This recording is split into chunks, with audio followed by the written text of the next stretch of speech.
मुख्यमंत्री विष्णुदेव साय आज भारतीय जनता पार्टी के सरकार बने के बाद पहली गांव पहुंची नावे बस्तर और करी नावे मां दंतेश्वरी के दर्शन। उगर संग भरी से उप मुख्यमंत्री विजय शर्मा घलो रही ने मौजूद।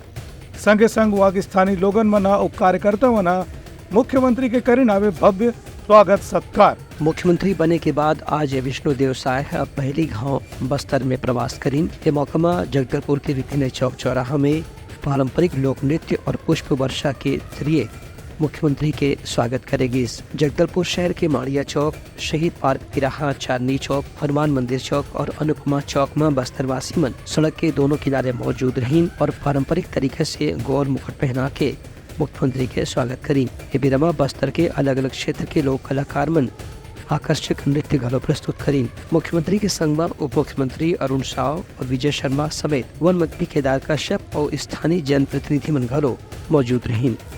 Bureau report, Uttarakhand news.